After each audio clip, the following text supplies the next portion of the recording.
Assalamualaikum warahmatullahi wabarakatuh. Alhamdulillahirabbil alamin. Wassalatu wassalamu ala asyrafil anbiya'i wal mursalin.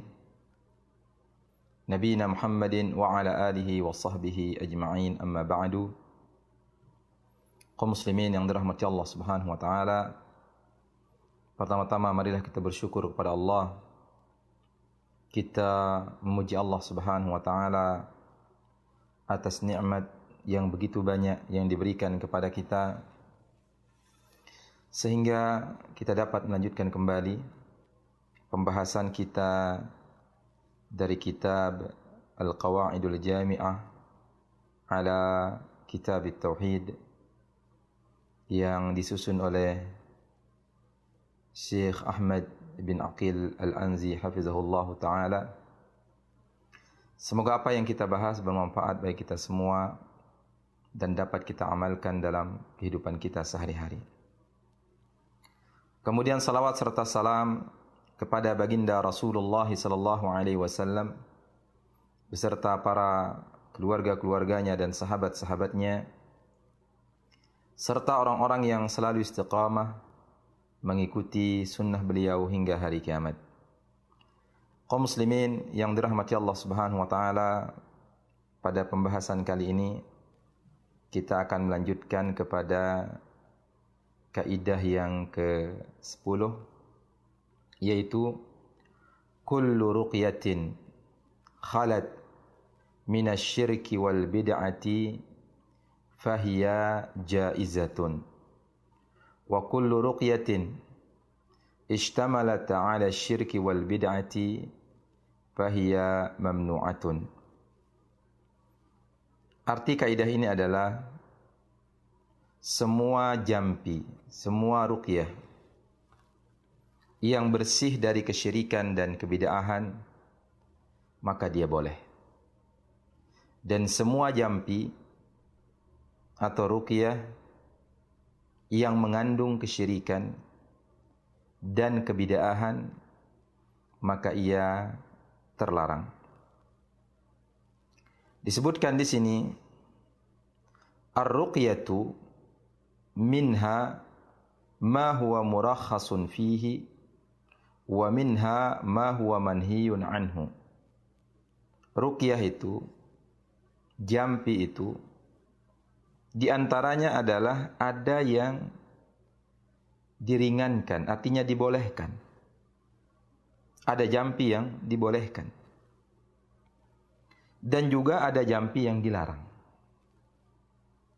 Wa hadhihi al-qa'idatu tubayyinu dhabit ar-ruqa al-murakhas biha war-ruqa al-manhi anha.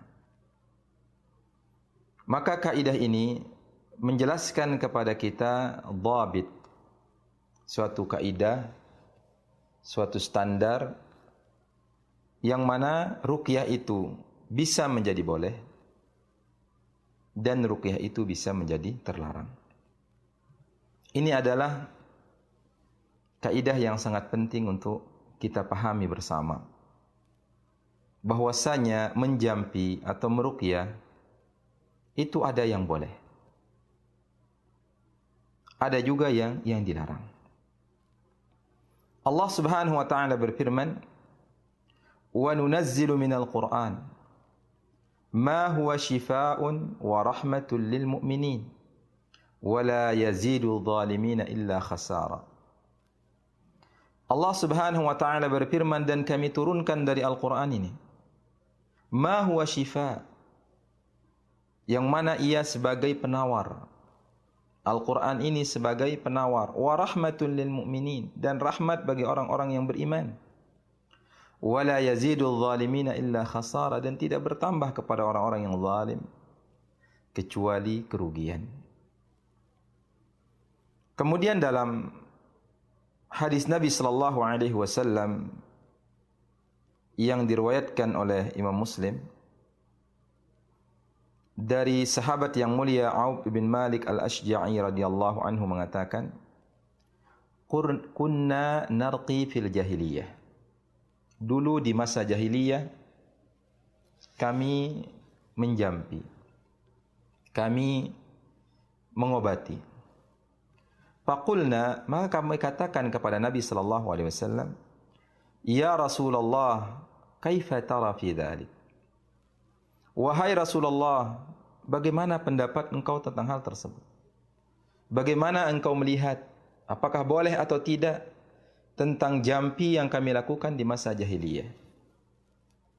Faqala Rasulullah sallallahu alaihi wasallam, maka Rasul sallallahu alaihi wasallam bersabda, i'ridu alayya ruqakum wala ba'sa birruqa ma lam yakun fihi syirk. Nabi sallallahu alaihi wasallam mengatakan, coba perlihatkan, jelaskan, paparkan kepadaku jampi-jampi kalian. Gimana sih model jampi kalian itu? Kemudian Nabi sallallahu alaihi wasallam memberikan kaidah, tidak mengapa. Tidak apa-apa menjampi itu selama di dalam jampi itu tidak mengandung kesyirikan. Atau sebagaimana di dalam kaidah yang tadi, tidak mengandung kesyirikan, tidak mengandung kebid'ahan, tidak mengandung hal yang haram, maka pada hukumnya adalah boleh.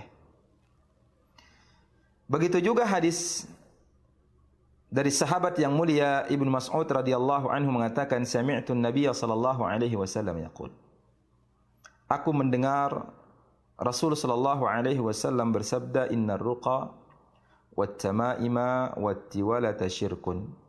Sungguhnya jampi-jampi, jimat-jimat, pelet-pelet itu adalah kesyirikan.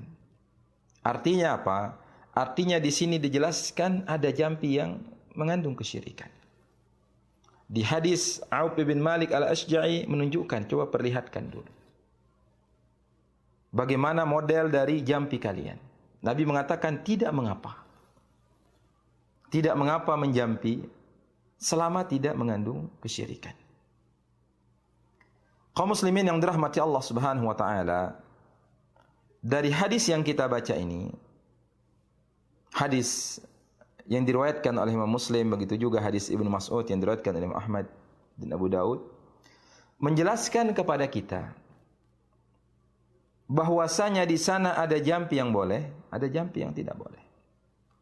Fahadhihi an-nususu tubayyinu anna hunaka ruqa jaizah wa ukhra muharramah. Nas-nas ini, dalil-dalil ini menunjukkan kepada kita bahwasanya di sana ada jampi yang boleh, ada jampi yang tidak boleh.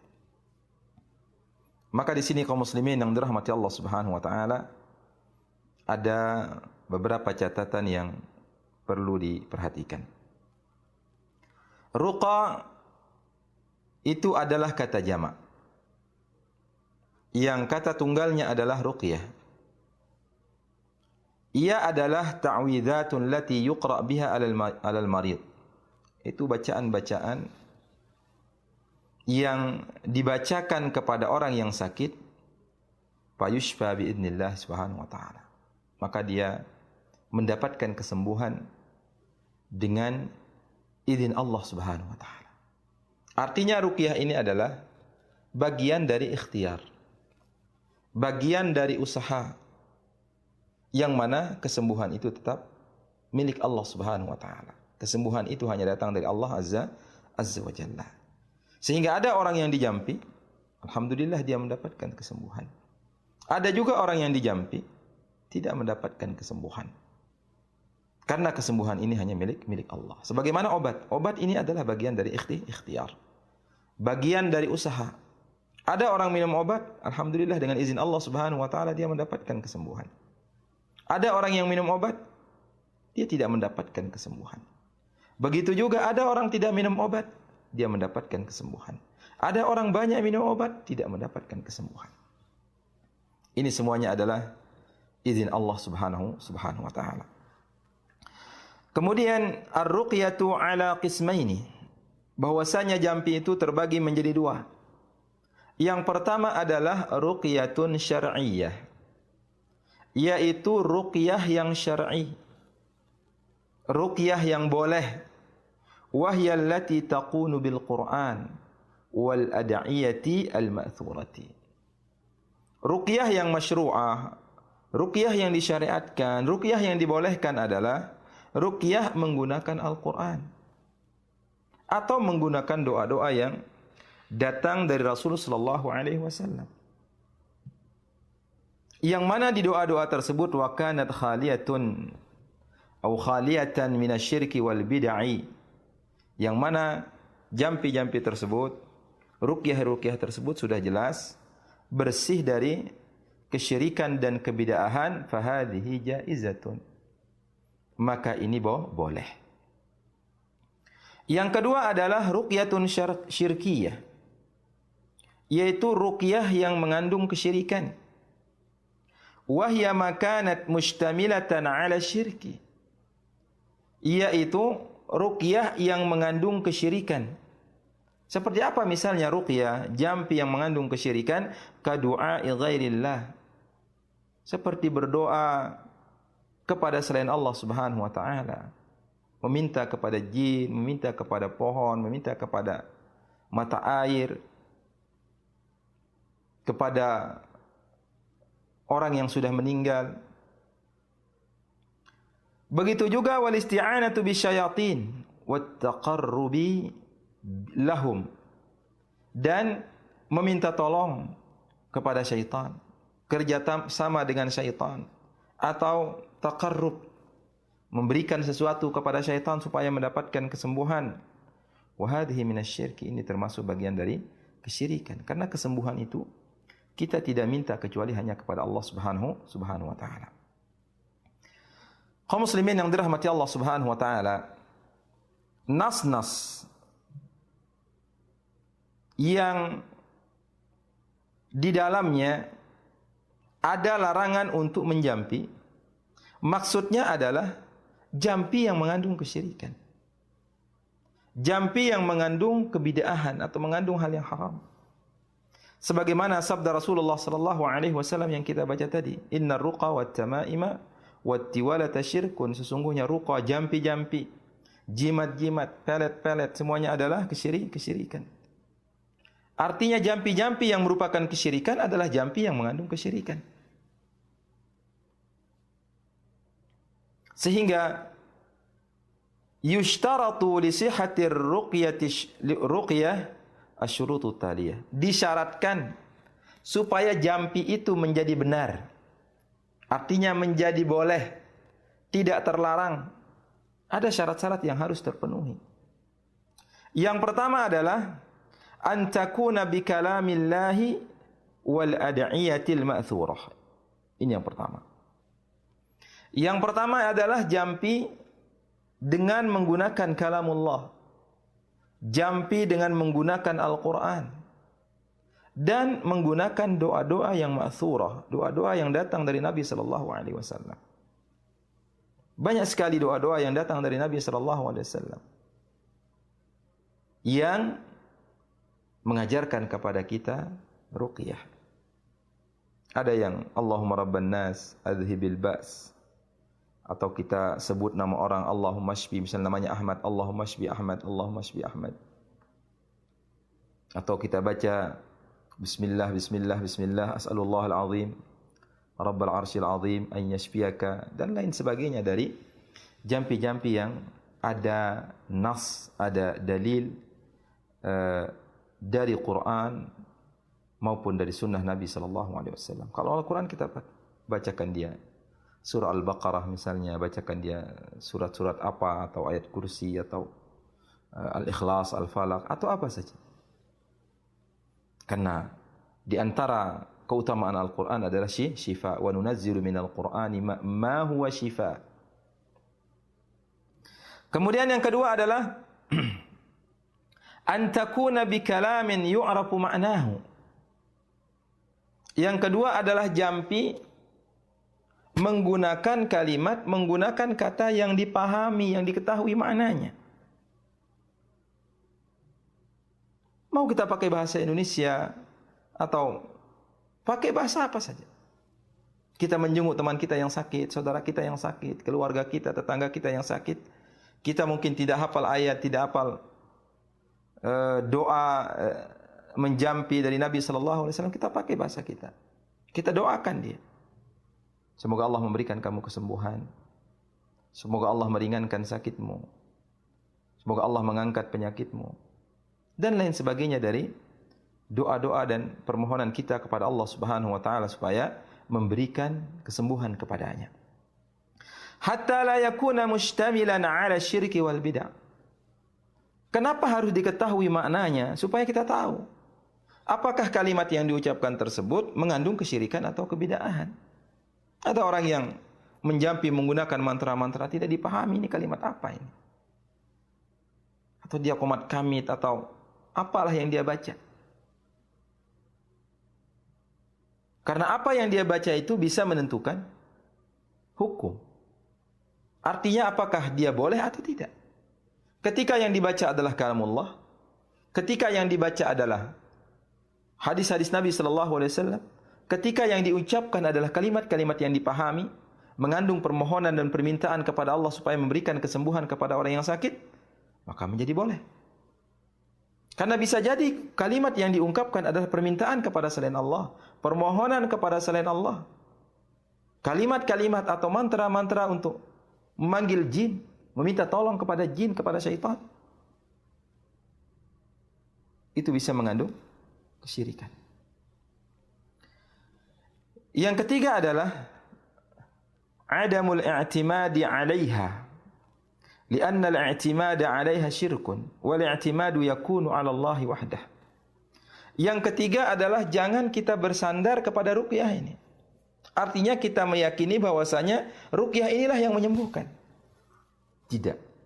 Kalau kita bersandar kepada ruqyah tersebut, kita bisa terjatuh kepada kesyirikan. Sebagaimana yang kita katakan tadi, bahwasanya ruqyah ini bagian dari usaha. Usaha yang dibolehkan selama tidak mengandung kesyirikan dan kebid'ahan. Kesembuhan itu hanya dari Allah. Ini bagian dari ikhtiar. Sebagaimana orang minum obat. Pil ini bukan dia yang memberikan kesembuhan. Kapsul ini bukan dia yang memberikan kesembuhan. Tapi ini bagian dari usaha yang boleh, ikhtiar yang boleh. Begitu juga terkait dengan obat-obat yang ada nas yang di sana ada kesembuhan. Dengan izin Allah Subhanahu wa taala. Seperti minum madu misalnya, atau habbatus sauda misalnya, atau berbekam misalnya. Ini adalah bagian-bagian dari usaha yang dibolehkan. Akan tapi jangan kita meyakini bahwasanya bekam itulah yang menyembuhkan. Minum madu inilah yang menyembuhkan. Tidak.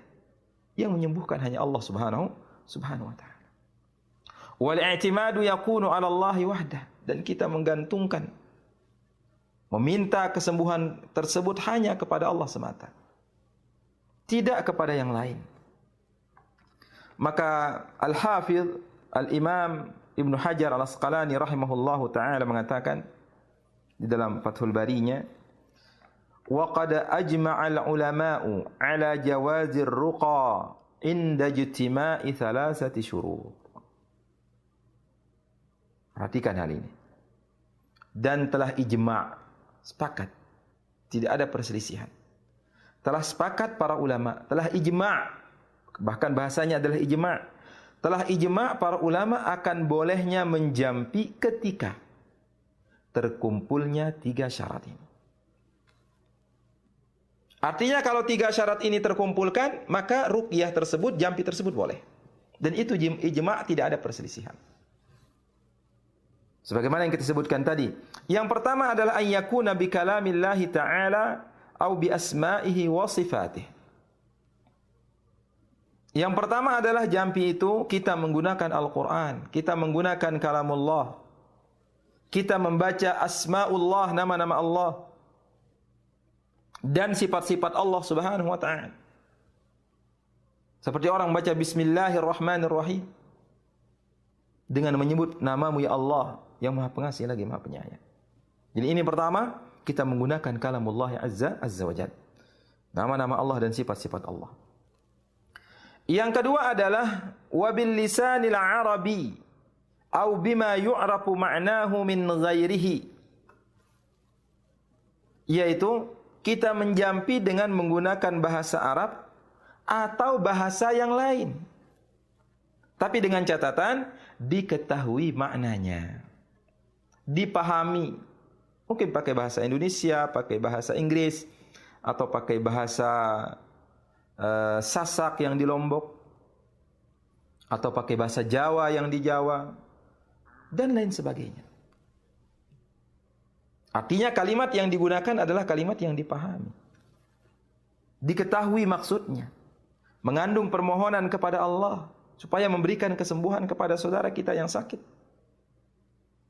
Kemudian yang ketiga adalah wa an yu'taqada anna ar-ruqyata la tu'athiru bidzatiha bal bidzatillahi subhanahu wa ta'ala.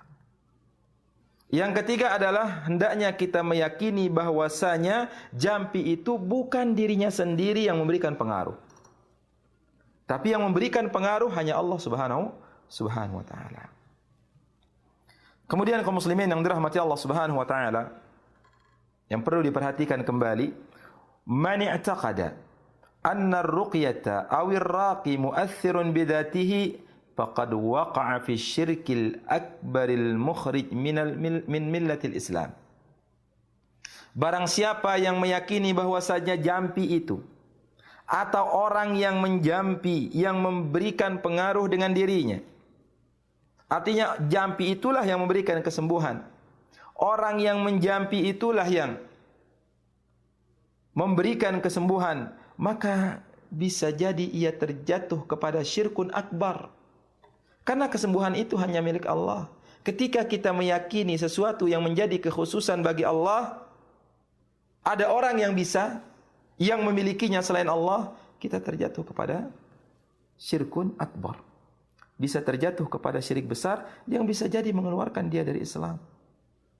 Ini bahaya kaum muslimin yang dirahmati Allah Subhanahu wa taala. Kenapa? Li'annahu ja'ala khaliqan fa'ilan ma'allah. Karena dia telah menjadikan pencipta, pelaku bersama Allah Subhanahu wa taala. Artinya ada yang memberikan kesembuhan selain Allah. Ini adalah keyakinan yang mengandung kesyirikan. Maka kita hendaknya buang dari diri kita kalimat-kalimat, saya kalau tidak dijampi oleh bapak itu saya tidak akan sembuh. Saya tidak, hanya bapak itulah yang dapat menyembuhkan saya, atau kalimat-kalimat yang semisal yang menunjukkan akan ketergantungan hati kita kepada selain Allah Subhanahu wa taala. Harus kita buang dari diri kita. Kemudian kaum muslimin yang dirahmati Allah, untuk menjadi perhatian bersama, wal afdalu an yarqiyal insanu nafsahu. Untuk yang lebih utama, lebih afdal, hendaknya orang itu meruqyah dirinya sendiri. Ya, baca apa yang bisa kita baca dari ayat-ayat Allah, apa yang kita hafal dari ayat-ayat Allah, dari hadis Nabi SAW. Kita memohon, kita berdoa kepada Allah. Wala yutlab min ahadin an yarqiyahu. Jangan diminta dari seorang pun untuk meruqyah dia. Hatta la yata'allaqa qalbuhu bil makhluqin. Supaya hatinya tidak bergantung kepada makhluk. Jangan minta untuk diruqyah, tolong ruqyah saya. Kita bisa jadi terhindar jauh dari janji yang dijanjikan oleh Rasul sallallahu alaihi wasallam tentang 70.000 orang yang akan masuk surga tanpa hisab dan tanpa azab. Di antara mereka itu adalah yang tidak minta untuk dijampi. Kemudian juga kaum muslimin yang dirahmati Allah, yajibul hadaru min ba'dir ruqah alladzina la yuhsinuna ar-ruqyah. Wajib bagi kita untuk hati-hati dari sebagian tukang jampi yang dia tidak bisa menjampi. Wa qad yakunu 'inda ba'dihim a'malun syirkiyah. Bisa jadi sebagian mereka, jampi-jampi mereka mengandung kesyirikan. Jadi tidak sembarangan terkait tentang jampi ini. Jadi kita pilih mana dari mereka yang jampinya menggunakan kalamullah, menggunakan doa-doa dari Rasul sallallahu alaihi wasallam, atau menggunakan kalimat-kalimat yang dipahami. Kemudian juga yang terakhir sebelum kita tutup kaum muslimin yang dirahmati Allah, al-wajibu 'ala ar-ruqati idza atahumul marid an yu'alliqunahu billah la bihim wa yubayyinuna lahu annahum mujarradu asbab wa anna asy-syafi huwa Allah wahdahu la syarikalah. Dan wajib juga bagi tukang jampi ketika ada orang sakit yang datang kepadanya atau dia mendatangi orang yang sakit, supaya menjelaskan kepada mereka. Yang pertama, sampaikan kepada mereka untuk menggantungkan hati mereka hanya kepada Allah. Menggantungkan harapan mereka hanya kepada Allah, karena Allah lah yang memberikan kesembuhan. Dan jelaskan kepada mereka bahwasanya jampi ini hanya sekedar sebab, hanya sekedar usaha. Ketentuan kesembuhan itu dari Allah Subhanahu wa taala. Yang menyembuhkan hanya Allah Azza wa Jalla, tidak ada sekutu baginya. Itu dia kaum muslimin yang dirahmati Allah Subhanahu wa taala. Semoga Allah Subhanahu wa taala memberikan taufik bagi kita semua supaya kita bisa sampai kepada kebaikan, sampai kepada surga Allah Subhanahu wa taala, dan kita mohon kepada Allah supaya dijauhkan dari semua keburukan. Terima kasih atas segala perhatian, mohon maaf atas segala kekurangan dan khilafan. Subhanakallahumma wa bihamdika asyhadu an la ilaha illa anta astaghfiruka wa atubu ilaika. Wa sallallahu ala nabiyyina Muhammadin wa ala alihi wa sahbihi ajma'in. Assalamualaikum warahmatullahi wabarakatuh.